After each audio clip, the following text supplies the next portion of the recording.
Oi pessoal, tudo bem? Meu nome é Leonardo Martins, eu sou formado em Psicologia pela Universidade Federal de Minas Gerais. Eu tenho mestrado, doutorado e pós-doutorado em Psicologia Social pela USP, a Universidade de São Paulo, e eu estou aqui para fazer um convite para você.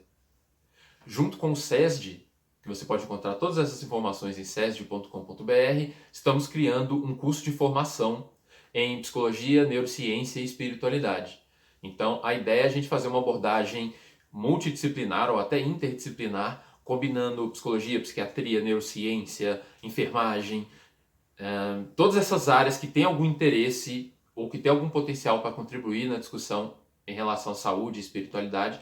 A gente vai trazer esse conjunto inteiro para você, um curso feito com o maior carinho e que vai te permitir atacar essa questão da saúde, da espiritualidade, da religiosidade, entender esse tema por uma variedade de ângulos.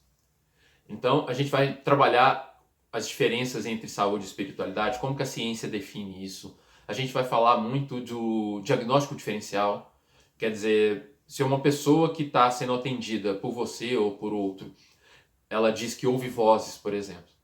Será que isso permite a gente já falar que é um caso de psicose, uma esquizofrenia ou algo assim? Ou existe todo um conjunto de experiências saudáveis, pelo menos do ponto de vista psicológico e psiquiátrico, que envolvem também ver coisas, ouvir vozes? Tem uma série de pesquisas atuais sobre isso e geralmente os profissionais não estão informados a respeito.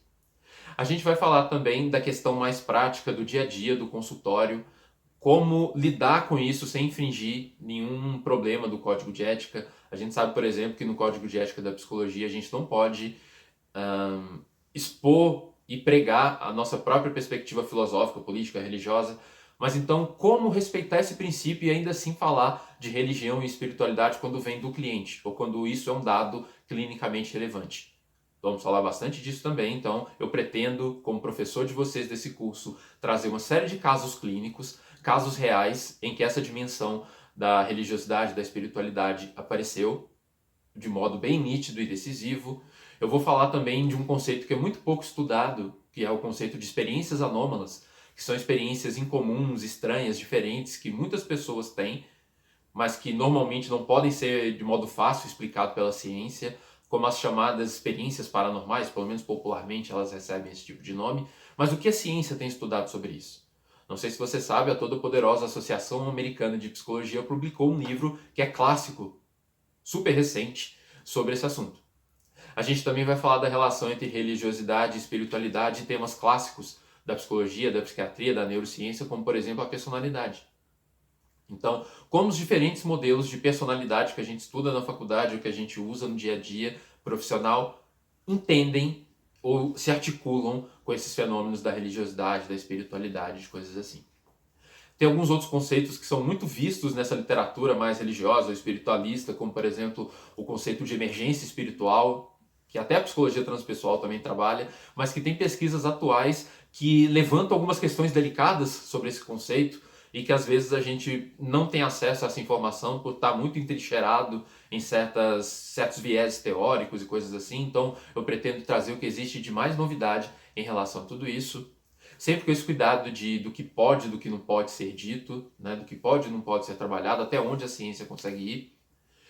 Vamos falar também da relação entre saúde e espiritualidade na esfera pública. Então, quando a gente vê a influência da religiosidade, da espiritualidade no dia a dia, na esfera política, na esfera das leis, na esfera das decisões públicas, né?